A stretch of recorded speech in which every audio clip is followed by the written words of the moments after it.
Nah, untuk menentukan amal soleh yang benar, kita butuh ilmu. Karena itu orang yang menuntut pengetahuan, Allah akan angkat pula derajatnya. Walladzina utul ilma darajat. Tapi tidak semua yang orang belajar itu bisa mengangkat imannya. Ada sebagian orang belajar justru meruntuhkan imannya. Ada orang-orang belajar, ketika belajar dengan pelajaran yang salah, kemudian dia melakukan tindakan-tindakan yang justru mencederai imannya. Itu kejadian tuh. Bahkan ada orang-orang selepas Nabi wafat sallallahu alaihi wasallam, tiba-tiba mohon maaf saking salah belajarnya jadi ngaku nabi. Musailamah al-Kadzdzab. Banyak kan salah belajar jadi konslet. Banyak yang keliru. Dan celakanya sekarang banyak muncul lagi. Itu dia. Kalau Anda baca misalnya dalam hadis-hadis Nabi sallallahu alaihi wasallam di Al-Bukhari nomor hadis 4406. Hadisnya riwayat Abu Bakrah ya radhiyallahu taala anhu. Di hadis Muslim nomor hadis 1679. Ya. Anin Nabi sallallahu alaihi wasallam qala Rasulullah sallallahu alaihi wasallam inna az-zamana qad istadara kahayatihi yauma khalaqallahu as-samawati wal arda minha arba'atun hurum thalathun mutawaliyatun dzul qa'dah wa dzul hijjah wal muharram wa rajabun mudhar ma baina jumada wa sya'ban inna az-zamana qad istadara kahayatihi. Sungguh waktu itu akan Allah putarkan terus seperti itu. Jadi maksudnya begini, ini ada dua pemahaman. Ya, kalau kita ambil istadara dari kata dara yaduru, dauran wa idaratan, itu artinya kita akan terus diberikan kesempatan dalam sehari, waktunya yang sama. 24 jam, 24 jam, 24 jam. Kata Allah, tiap hari akan saya ulang kesempatan segitu aja. Terus berputar. Cuman bedanya amal soleh Anda. Aktivitas kita. Apakah waktu yang saya berikan diisi amal soleh atau amal salah? Coba apa bedanya sekarang dengan kemarin dari segi waktu? Tidak ada. Dia mengulang begitu aja. Makanya coba lihat jam. Gak ada yang berubah. Silahkan cek. Atasnya tetap 12. Bawahnya 6. Kanannya itu 3. Kirinya 9. 1, 2, 3. Terus sampai dengan ke 12. Muter gitu aja. Gak pernah nambah. Coba lihat bilangan jam itu. Ya, pernah gak ada yang berubah angkanya? Gak ada. Kan itu jarum jam putar-putar gitu aja tiap hari. Muter lagi, muter lagi, muter lagi. Itu bukti paling nyata dari hadis Nabi SAW. Apa yang membedakan perjalanan waktu itu? Amaliyah kita. Aktivitas kita. Makanya Allah berikan konsep kehidupan. فَإِذَا فَرَغْتَ فَانْصَبْ وَإِلَىٰ رَبِّكَ فَرْغَبْ. Ayo rencanakan kegiatan kita. Kalau yang kemarin ada yang salah, maka tutup sekarang dengan yang soleh. Kan itu rumusnya. Katanya belajar al-arba'in. Tapi hadis yang dipraktekkan. Coba lihat hadis ke-18. Masih ingat gak? An Mu'adz bin Jabal radhiyallahu ta'ala anhu. Wa Jundub bin Junadah radhiyallahu ta'ala anhu. Qala Rasulullah sallallahu alaihi wasallam. Ittaqillaha haitsuma kunta. Wa atbi'is sayyi'atal hasanata tamhuha. Tingkatkan takwamu dimanapun kau berada. Dan tutupi yang jelek-jelek itu dengan kebaikan. Jadi kalau ada yang jelek yang kemarin, tutup dengan yang baik yang sekarang. Bukan dipertahankan kejelekannya. Nah jelek ini dibagi dua dalam kaidah fiqih. Jelek yang pertama, jelek yang tidak meningkat kuantitas ibadahnya. Kalau sadar kemarin gak jemaah, maka sekarang berjamaah. Antum dikasih 5 kesempatan sholat kemarin. Sekarang diberi lagi. Kemarin 3 gak berjamaah, sekarang 5 kali jamaah semua. Jadi kalau kemarin dikasih kesempatan gak jamaah, sekarang dikasih hidup lagi gak jamaah juga, butuh berapa lama lagi untuk hidup? Kemarin gak baca Quran, ya sekarang baca. Masa kemarin gak baca, sekarang gak baca juga? Yang paling aneh, maaf ya, anak 4 tahun, mata buta, dah hafal Quran, khatam dan hafal. Antum dikasih 40 tahun, mata sehat, fisik kuat, kelengkapan semua ada. Masih belum bisa baca juga, butuh berapa tahun lagi? Coba dipikir lagi. Katanya mau wafat, katanya mau meninggal.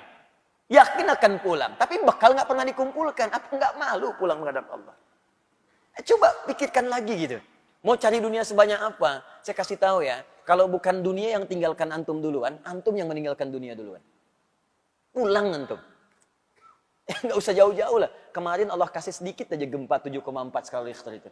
Dan kita berdoa semoga Allah ringankan beban saudara-saudari kita insyaAllah. Ya, insyaAllah dimudahkan, insyaAllah kita sinergikan untuk bantu saudara-saudari kita. Cuma ada fenomena yang sangat menarik. Begitu gempanya terjadi, semua orang keluar dari rumah, dari gedungnya. Baru 7,4, Anda sudah lupa dengan semua yang Anda kumpulkan.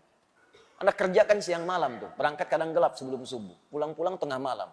Uang dikumpulkan, bangun rumah tinggi-tinggi, begitu dikasih gempa ditinggalin. Coba lihat. Keluarga takut, padahal itu yang dia bangun dan dia kumpulkan setiap rupiahnya. Yang paling dahsyat, begitu diterima kerja, loncat-loncat traktir teman, selfie depan kantor, ceklik. Tempat kerja, lantai 40, gempa, rusuh ditinggalin keluar. Dan nggak sempat selfie lagi. Nggak sempat selfie lagi, udah lupa dengan handphone, lupa dengan kawan, masing-masing menyelamatkan diri. Itu baru 7,4 skala Richter. Bagaimana dengan yang 74 skala Richter? Lupa semua. Wa fasilati wa akhi wa man fil ardi jami'an tsumma yunji. Kalau bisa ya Allah, saya lupa semuanya. Kalau bisa tukar ya Allah dengan semuanya. Kalau perlu semua manusia di muka bumi tukar untuk selamatkan saya. Udah nggak peduli dengan Anda. Maka siap-siap. Akan ada waktunya tiba kita untuk pulang. Ayo belajar. Kita kumpul di sini untuk belajar. Kenapa banyak orang juga yang belajar kemudian jadi salah? Karena dia tidak memulai pelajaran dengan benar. Untuk itulah dituliskan oleh para ulama, kitab-kitab yang mengantarkan kita belajar dengan benar dari sejak masa lalu sampai kekinian.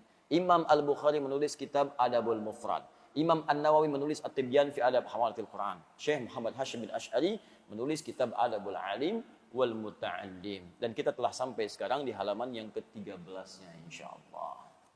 Baru kita mulai materi kita. Tadi mukaddimah. Baik, bismillahirrahmanirrahim. Supaya kita semangat, kita kembalikan kepada awal bahasan kita. Fi fadlil alim wal ulama wa fadli ta'limihi wa ta'allumihi. Ini biasa, ini bab pertama. Tentang keutamaan, keistimewaan menuntut ilmu, keutamaan para ulama, keutamaan ilmu, keutamaan para ulama, keutamaan belajar ilmu, dan keutamaan mengajarkannya. Ini bab kita sudah sampai nanti di halaman ke-13-nya. Jadi gini, saya ingin tekankan sekali lagi, para ulama kita senantiasa mengambil manhaj dari Al-Quran. Sebelum mengerjakan sesuatu, dikeluarkan dulu keutamaannya. Ini kelihatan sederhana tapi penting. Keutamaan ini, kalau bisa kita keluarkan dulu, kalau mampu dituliskan. Supaya memotivasi kita kalau mengerjakan ini yang kita raih. Itu minimal kalau sedang malas-malas, ketika melihat itu lagi, itu muncul lagi motivasi yang kuat. Makanya seringkali di ayat Al-Quran itu, amalan bersanding dengan keutamaan. Misal, infak tuh. Ya. Ketika menyebutkan infaknya, keutamaannya dulu disebutkan. Quran surah kedua, ayat 261. Matalul ladzina yunfiquna amwalahum fi sabilillah. Kamathali habbatin, ambatat sab'a sanabil, fi kulli sumbulatin mi'atu habbah. Wallahu yudha'ifu liman yasha', wallahu wasi'un alim. Perumpamaan orang yang infak di jalan Allah subhanahu wa ta'ala. Perhatikan baik-baik. Seperti orang yang menanam satu benih. Dari benih itu satu nih. Dihitungnya satu dulu. Jadi kalaupun ada 1 rupiah Anda berikan. Itu hitungannya bukan 1. Ambatat sab'a sanabil. Dari 1 ini tumbuh 7. Fi kulli sumbulatin mi'atu habba. Setiap 7-nya ada 100 benih baru. 1 kali 7 kali 100. 700 nilainya. 700 nilainya. Dan itu pun batas minimal, bukan batas maksimal. Karena ayatnya belum selesai. Sering dipotong sampai sini, belum selesai. Wallahu yudha'ifu liman yasha. Dan Allah akan melipat gandakan tanpa batasan bagi siapa yang dikehendakinya. Kata sebagian pakar tafsir, maksud yang ayat terakhir ini adalah orang yang tak pernah berhitung, maka Allah akan berikan tanpa hitungan. Tapi kalau dia ngitung, ya sesuai hitungan itu diberikan. Infak misalnya, 1 juta masukin. Sampai kotak infak tuh gak geser-geser. Tuh, 2, 3 juta. Tapi dihitung sama dia. Alhamdulillah, kali 700, punya catatan sendiri. 7 juta. Walaupun nggak dia upload, punya catatan, Allah kasih. Begitu dioper 1 lagi, Masya Allah, ingin seperti yang 1 juta itu. Tapi nggak ada. Cuman dia nggak pernah berhitung. Tapi keikhlasannya sangat dalam. Yang dia punya cuma 500 rupiah. Itu pun logam. Dia masukkan dengan hati-hati, supaya bunyinya pun nggak kedengaran orang lain. Sampai masuk tuh lembut sekali. Kayak landingnya itu soft gitu. Bagus. Dan dia nggak pernah berhitung. Nggak pengen orang tahu. Itu lipat gandanya. Yudha'ifu liman yasha. Dilipat gandakan oleh Allah tanpa batasan. Bisa jadi. Dia masukkan 500. Lipat gandanya bisa 1 juta. 1 miliar.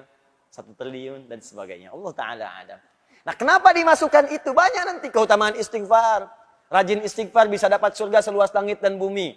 Quran surah ketiga 133. Wasari'u ila maghfiratin min rabbikum wa jannatin Arduhas samawati wal ardh. U'iddat lil muttaqin. Disusul lagi dengan amalan lain. Ayo bergegas kamu istighfar dan berharap dengan amalan-amalan itu bisa mendapatkan surga seluas langit dan bumi. Disediakan bagi orang takwa. Apa ciri amalan orang ahli istighfar? Kalau rajin istighfar kata Allah, maka akan muncul amalan-amalan lain. Ayat 134-nya. Alladzina yunfiquna fis sarai wad dharra, rajin infak. Wal kadhiminal ghaidha, orang rajin istighfar itu sanggup menahan amarah. Jadi kalau Anda ingin jadi orang sabar, latihan istighfar. Astagfirullah. Orang mencela, istighfar dulu. Astagfirullah. Nah, ketika Anda rajin istighfar, itu kita akan diberi oleh Allah kemampuan menahan amarah. Ya. Dasar kamu begini. Astagfirullah. Apa? Astagfirullah. Kamu ngeledek saya ya? Astagfirullah. Udah, sampai dia capek sendiri. Sudah mas, kalau sudah saya pamit dulu. Pergi aja sana. Astagfirullah. Wala'afina anin nas. Dan dia bisa pandai memaafkan orang. Jadi, yang indah tuh begini. Hati dia ditutup oleh Allah dari persoalan. Sudah selesai. Jadi dia tuh gak mikirin masalah lagi. Tapi orang yang tidak pernah minta maaf kepadanya, jadi gelisah terus. Terus, gak pernah selesai. Dan ketika Anda bisa melakukan itu kata Allah, hati orang lapang. Yang sering ingat dengan Allah, dia lapang menerima persoalan, maka tempat pulangnya akan dilapangkan oleh Allah. Lebih daripada seluas lapangan. Seluas langit dan bumi. Anda punya rumah sekomplek Jaka Permai, kerasa luas. Nanti saat ke surga, seluas langit dan bumi. Silahkan maraton. Boleh. Koprol. Saya pengen tahu di mana ujungnya. Enak gitu. Nah pertanyaannya kenapa sering disandingkan tuh antara amalan dengan keutamaan? Supaya kita itu punya motivasi. Pengen dapat ini, tahajud ada 4 kemuliaan. Jadi kalau kita tuliskan, karir akan diangkat, pekerjaan akan dibimbing, masalah diberi solusi. Kalau diganggu langsung Allah tolong. Quran surah ke-17 ayat ke-79 sampai 81. Nah, Anda tuliskan itu, keluarkan. Manfaat tahajud, berikan 4. Tempelkan langsung di dinding tempat tidur Anda, sebelah kanan. Jadi begitu miring ke kanan, Anda lihat itu. Nggak ingat tahajud pun ketika melihat itu, pengen bangun malam harinya. Kalau bisa bikin kata-kata yang menarik, seperti Kiai Haji Ahmad Dahlan. Menuliskan di temboknya ketika akan berdakwah beliau. Ya Dahlan, berdakwah itu seperti menggenggam batu bara. Ingat sabda Nabi. Kalau kamu karena ujian yang kecil aja, karena celaan kamu gagal, kecil kamu. Seperti memegang batu bara. Tuliskan di dinding kita. Katanya karir pengen diangkat oleh Allah. Tahajud aja nggak mampu. Katanya pengen hidupnya mudah. Tapi bangun 2 rakaat aja nggak sanggup. Katanya pengen ditolong oleh Allah. Tapi begitu Allah ingin berikan, kamu nggak panggil. Sepertinya apa sih maumu? Tuliskan di situ. Ya, tuliskan. Di situ aku kadang merasa sedih padamu. Catat tuh. Tulis di tembok kita. Begitu dituliskan seperti itu, malam bangun. Itu manhaj namanya. Langsung antum setting alarm kan? Bangunnya bismillah jam 3, bangun. Alarm 2:04, 2:30, 2:45. Ya, supaya tertata rapi. Alarm 2:15 mematikan alarm 2:30. Alarm 2:30 matikan alarm 2:45. 15 menit kan ada persiapan. Jangan dikira orang bangun tuh langsung sadar, kan duduk dulu. Duduk, ngantuk, begini dulu kan, tahan-tahan. Ya, begitu sadar jam 6. Awal-awal begitu, lama-lama makin cinta, nanti bangun lebih awal lagi. Nah, ini keutamaan dimunculkan, makanya jangan heran, para ulama kita itu sebelum menampilkan isinya, tampilkan keutamaannya dulu. Apa keutamaan menuntut ilmu? Supaya nanti kalau sedang malas-malas, maaf ya, kalau ada tantangan pekerjaan lain, kita bisa prioritaskan, tuliskan. Menuntut ilmu, ini keutamaannya. Meringankan beban hidup, memberikan solusi, jawaban semua didengar, doa-doa dikabulkan. Tuh, malaikat mengaminkan, dosa-dosa diampuni. Jadi begitu kita mau tinggalkan, kita mikir lagi.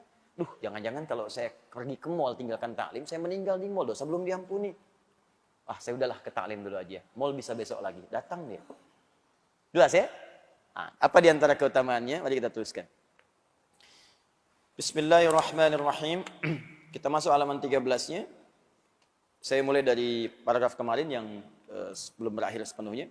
Wa ghayatul ilmi al-'amalu bihi li'annahu thamratuhu wa faidatul umri wa zadul akhirah. Kemarin kita sampai situ.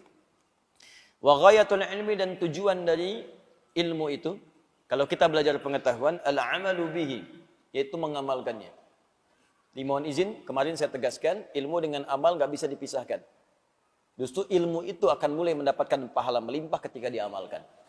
Anda belajar fikih sholat, kalau nggak pernah dipakai sholat, kapan datang pahalanya? Hanya berhenti di saat belajar saja. Makanya ayo teman-teman, jangan batasi di majelis ilmu. Anda yang kuliah pun, niatkan sebagai ibadah karena Allah. Begitu Anda bekerja, itu jadi pahala. Anda nggak kepikir ke situ. Yang kuliah di ITB, di IPB, di UI, di IAIN, di UIN, dimanapun. Coba niatkan sebagai ibadah. Nanti ketika diniatkan sebagai ibadah, untuk mengamalkannya, Allah akan permudah. Dan berkah nanti ilmunya. Berkah. Jangan dikira itu mendapatkan ilmu, hanya ilmu agama saja. Tidak, ilmu umum juga kalau diniatkan untuk kemudian berkhidmat kepada Allah, untuk ibadah, nanti akan ada manfaatnya. Masuk ITB, pengen jadi insinyur, masuk jurusan arsitektur, keluar dari situ bisa desain masjid, desain hotel dengan musolanya, sipilnya bikin jalan. Begitu diniatkan sebagai ibadah, berapa banyak orang lewat untuk umroh di situ. Ini jalan ini aja, berapa banyak orang lewat untuk sholat ke Al-Azhar. Subuh ini aja, berapa banyak lewat situ. Berapa banyak yang pakai keran di situ untuk wudhu. Berapa banyak yang ke toilet. Anda bayangkan, kalau cuma ngejar dunia, nggak akan dapat tuh pahala akhirat. Tapi kalau ilmu Anda dipakai untuk berniat ibadah kepada Allah, Anda bikin kemudian desain kerannya. Anda bikin jalannya. Anda bikin bagian tempat wudhu dengan toiletnya. Begitu dipakai, dunianya dapat. Dunia diberikan panjar duluan. Pahala akhiratnya, setiap yang wudhu, Anda dapat pahalanya. Setiap yang lewat, Anda dapat pahalanya. Dan saat belajar itu demikian, Allah akan berikan kemudahan. Makanya ilmunya berkah. Coba lihat orang-orang dulu itu. Yang makannya Masya Allah, kadang-kadang sekedar singkong. Ya, kadang-kadang ketemu nasi pun sehari cuma sekali. Itu pun dibagi lagi dengan 6-5 orang. Tapi dahsyatnya ilmunya berkah. Saya kalau lihat orang dulu belajar bahasa aja, jarang yang ada satu bahasa. Minimal 2. Bahasa Indonesia, bahasa Belanda. Never doma. Misalnya, mana si pitung? Belanda, dapat. Jepang, ada yang bisa bahasa Jepang. Orang dulu. Coba diplomat-diplomat dulu itu. Kayak Haji Agus Salim, berapa banyak bahasanya? Ya, Bung Hatta. Ya, Masya Allah. Insinyur Soekarno, misalnya yang lain-lainnya itu. Ya, mereka belajar. Dan yang paling dahsyat ulama-ulama kita, Masya Allah itu. Ya, ulama-ulama kita itu dulu bukan sekedar belajar, kemampuannya luar biasa, semua ilmunya bersanad, kemampuan bahasa Arabnya, kemampuan Qurannya, bahkan tidak sedikit yang jadi mufti langsung di Masjidil Haram. Tidak sedikit di antara mereka. Dan namanya abadi sampai sekarang. Bahkan murid-muridnya mengajar lagi. Syekh Yasin Al-Padani, berapa banyak muridnya sekarang mengajar? Syekh Ahmad Khatib Al-Minangkabawi, berapa banyak muridnya punya manfaat sekarang? Jadi saya sarankan kalau kita mau belajar, dimanapun itu, termasuk Anda yang sekolah di kampus-kampus umum, ayo bikin konsep untuk ibadah. Dengan ilmu ini, saya akan berkhidmat. Ingat pesan saya, kalau Anda kejar akhirat, dunia akan ikut. Tapi kalau Anda kejar dunia, akhirat akan meninggalkan Anda.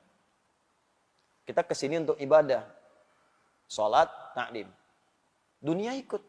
Begitu selesai, ada kopi, ada sarapan, ada pisang, dunia tuh. Tapi kalau kesini cuma nyari pisang, akan dapat. Udah akhirat gak dapat, pisang gak kebagian. Oh, paling gak enak tuh. Akhirnya bikin status, ternyata di Al-Azhar gak ada pisang. Anda kesini mau cari pisang, mau cari ilmu. Jadi kalau kita nyari akhirat tuh ikut dunia semua. Saya sering katakan begini, rezeki itu udah diatur. Surga kita yang belum jelas. Dunia tuh gak usah capek lah. Ya, yang capek pada dunia, dia belum paham dunia. Makanya pelajari ilmunya supaya nggak susah. Ini di rumah tangga ribut karena nggak pelajari ilmunya. Jadi nggak selesai-selesai. Padahal kadang-kadang cuma beres dengan senyuman aja. Tapi kadang nggak beres-beres. Kenapa? Karena ilmunya nggak dipelajari.